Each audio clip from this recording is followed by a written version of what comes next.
Right, ఇక digital exclusive లో మనం చూస్తున్నాం. ఇప్పటికే అమెరికా స్టాక్ మార్కెట్లు భారీగా పతనంలో కొనసాగుతున్నాయి.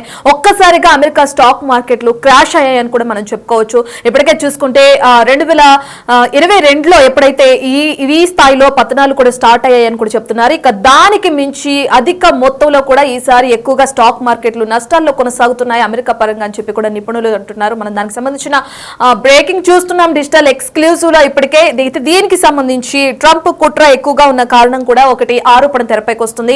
ఎందుకంటే ఏదైతే ట్రంప్ ఒంటెద్దు పోకడలతో కూడా ఇప్పటికే ఈ విధంగా అమెరికా స్టాక్ మార్కెట్లు నష్టాల్లో వెళ్తున్నాయని కూడా చెప్తున్నారు. దీని వెనుక ట్రంప్ కుట్ర ఉందనే ఆరోపణలు కూడా తెరపైకి వస్తున్నాయి. దానికి సంబంధించిన బ్రేకింగ్ మనం చూస్తున్నాం.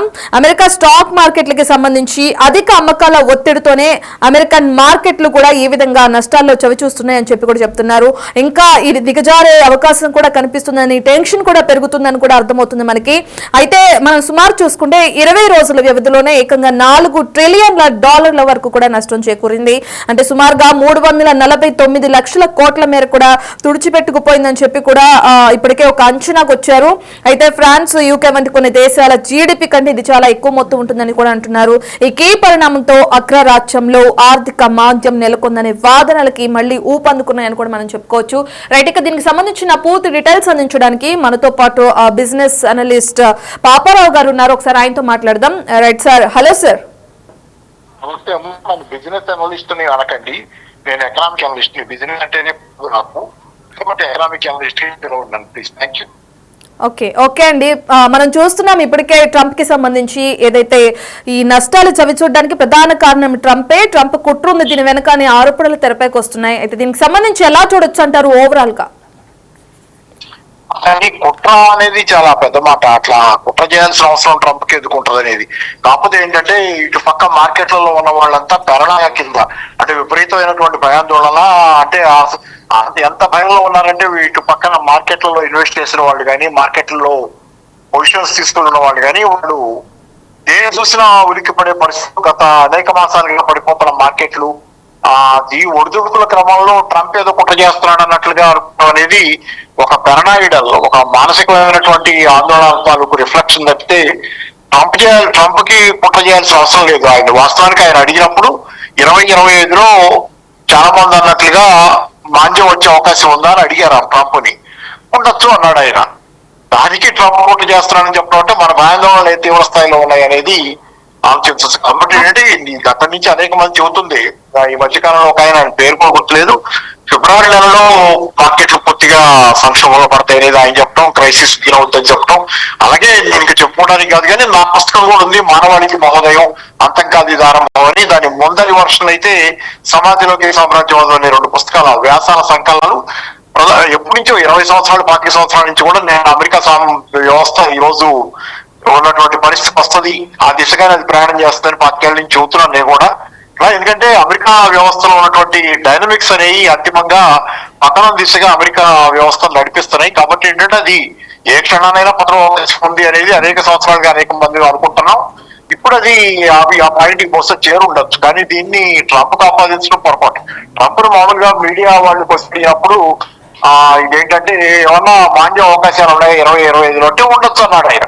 సహజంగానే ఆయన ఉన్నమాట ఉన్నట్టు మాట్లాడటం కొన్ని సందర్భాలు. ఆయన పట్ల నాకేమి మంచి అభిప్రాయం లేదు, కానీ ఆయన తప్పు కాదు ఇది. ఆయన ఏదో కుట్ర చేయటం, ఆయన దేశం మీద ఆయన ఏదో కుట్ర చేసుకుంటాడు. ఆయన ఏదో అంటే ప్రధానంగా ఏదైతే ఉందో ఆయన అధికారం చేపట్టిన తర్వాత అటు అమెరికా ఆర్థిక వ్యవస్థ సంక్షోభంలో ఉంది. దాని కారణంగా ఇతర దేశాలకు సంబంధించి మనం చూసాం మొన్నటి వరకు అధిక పన్ను వసూలు చేసి అధిక పన్నుని ఎక్కువగా పక్క దేశాలకి మోపడం, అందులో మన భారత్ కూడా ఉంది.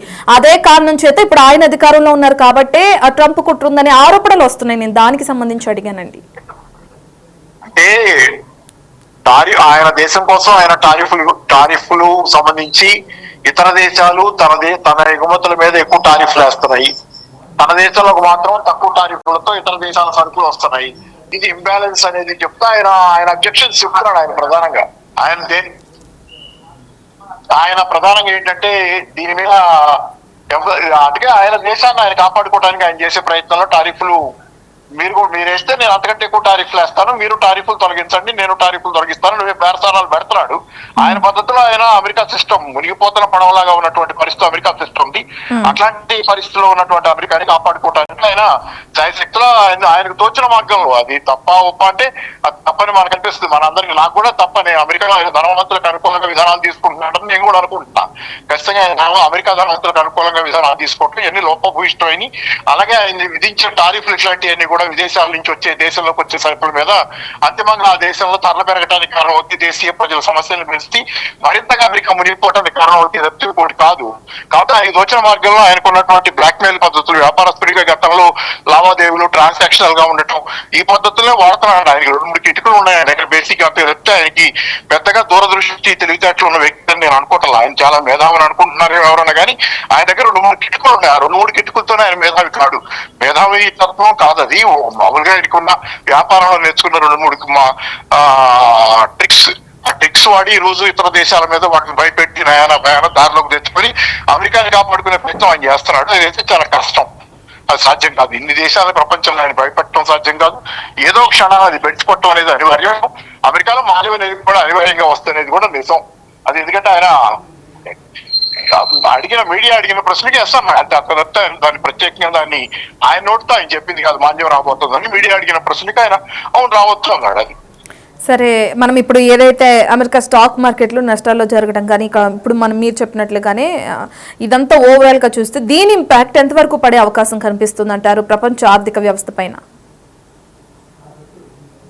స్టాక్ మార్కెట్లు గత 5-6 నెలలకి భారతదేశంలో అయితే సెప్టెంబర్ నుంచి పత్రంలో ఉన్నాయి. రికార్డు పత్రం 96 తర్వాత అనుకుంటే ఇది మళ్ళీ రెండోసారి. కాబట్టి ఏంటంటే ప్రపంచవ్యాప్తంగా ఉంది. ఎందుకంటే ప్రపంచవ్యాప్తంగా చాలా మంది ఈ రోజు షేర్ మార్కెట్ లో ఇన్వెస్ట్ అయ్యి ఉన్నారు.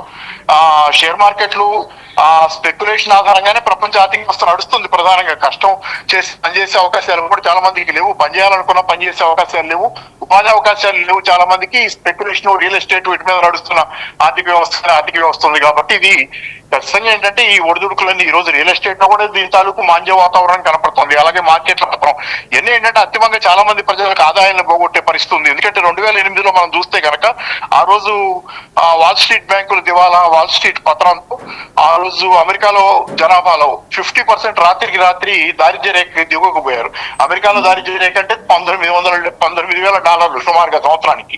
దాని కిందకి వెళ్ళిపోయారు దారిద్ర్య రేఖ. భారతదేశంలో పావర్టీ లైన్ అంటాం, పావర్టీ లైన్ కింద ఉన్న కటిక పేదరికంలో ఉన్నట్లు. 2008 అమెరికాలో సంక్షోభం మొదలైనప్పుడు అమెరికా జనాభాలో 50% మంది రాత్రికి రాత్రి పేదరికంలోకి జారిపోయారు.